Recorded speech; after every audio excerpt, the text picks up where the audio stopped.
What's up, everybody? This is Karak with ACG, and welcome to another Why video. Today it's going to be, why do I not review more Nintendo games? Which is a good question. I've covered this so many times on podcasts and on various different videos, but I get that people are new to the channel, or people just don't get a chance to watch those, or they don't like them, and they never really pick up on some of the problems that occur when it comes to reviewing. Now, I've done some behind the scenes for different games and game reviews, and you might have seen this information there, but I'm going to go ahead and cover it again.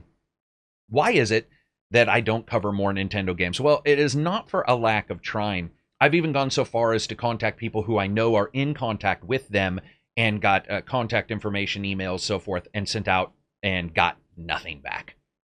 Now, this is completely normal for some of the older school companies. Sony is certainly this way, and Nintendo's this way, where a Microsoft or a Ubisoft leans a little bit more open towards how they deal with people like myself who have YouTube channels and so forth. Also, Nintendo has its own program, really, where the program is sort of an authorization. Yes, you're in the program, you can cover our games, we're going to give you game code and so forth. And of course, it depends on where you are. I've talked to people who are in different nations, and they have sort of different stipulations than maybe somebody in the US might have, somebody like myself.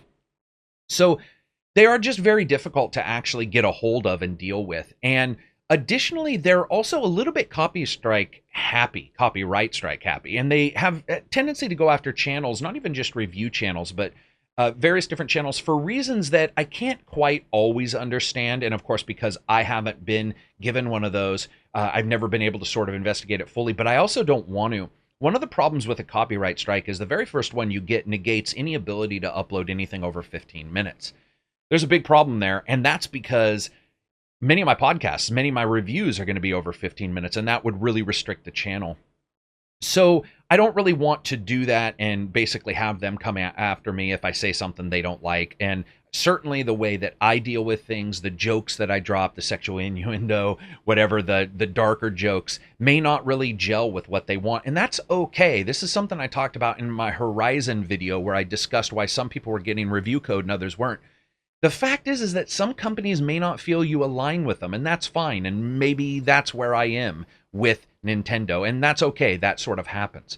But what do you do in the stead? What do you do when you can't get that code? Well, there's various different ways to get code. Third party is, of course, if the publisher developer is not actually being published or developed by Nintendo. For example, Ubisoft with Rabbids, they gave me the code early. I was able to cover that for Embargo No Sweat. That kind of stuff happens, and I certainly do get the occasional email from a company that says, hey, do you want to, look at this game? And I certainly would. It just hasn't really gelled up with my schedule, which is the next element of this.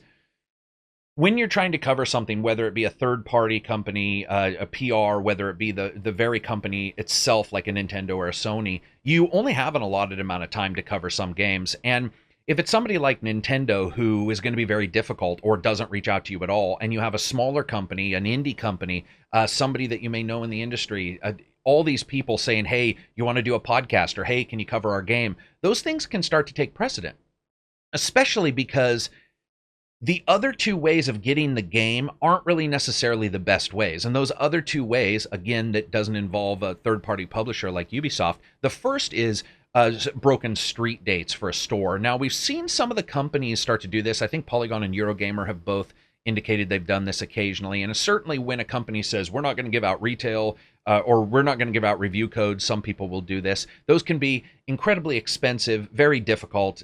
You never, there's issues there. Additionally, the fact that, if you do that, the company may not like it, and they may even want to decide to not do anything with you ever again because you've done that. It's sort of a gray area when it comes down to it. The other way to do this is to basically buy the game day and date with everybody else and review it. Now, as you guys know, every game I buy, or every game I review, regardless if it's given to me in a code 6 months prior or what have you, I buy a copy of that and give it away to patrons. I've always felt that it's just a little thing, it's my money as well being spent, and I want to give that to a gamer, to a patron. And unfortunately, or fortunately, even the really poor game somebody's wanted, Alekine's Gun, I believe. A couple people wanted that, despite the fact that I absolutely despised it. So you're looking at this situation where basically you get the code, day and date if you decide to do so, buy it day and date, and you review it with everybody else, there's a problem there. And that's because, as somebody who is a consumer advocate and believes that every time you buy something, you should be able to push a button to purchase.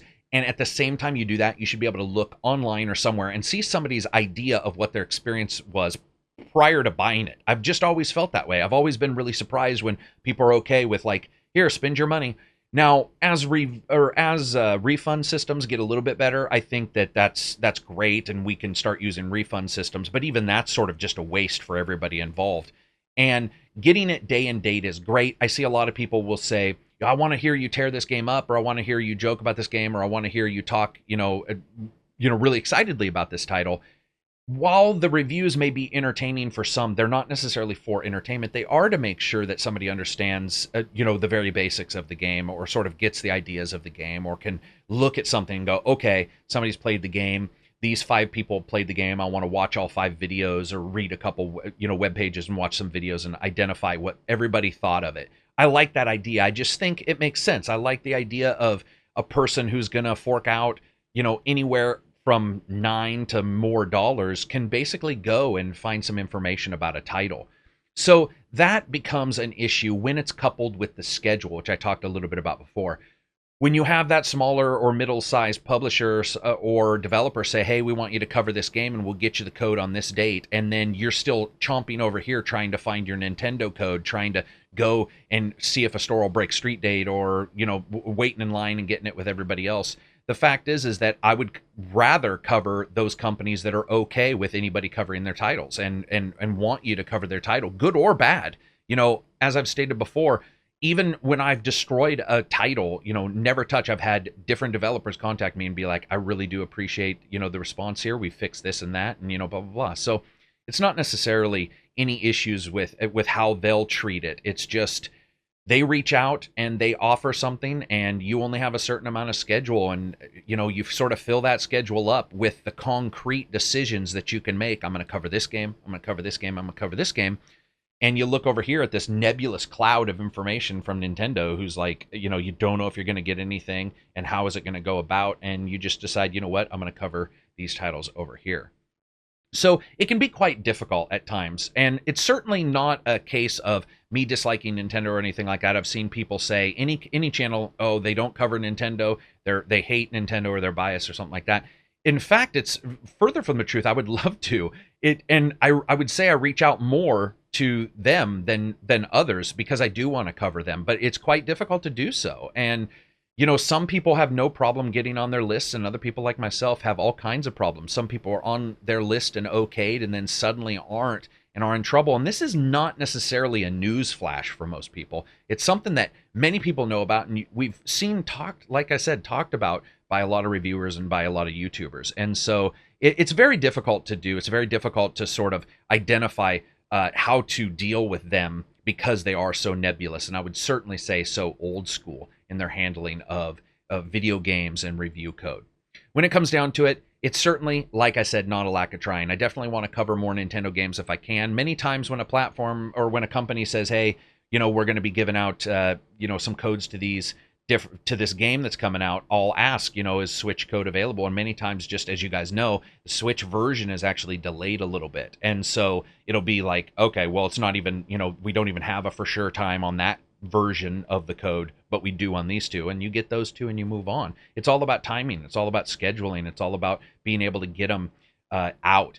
A lot of people have asked me, is like, oh, is it about the coverage? Is it about the views?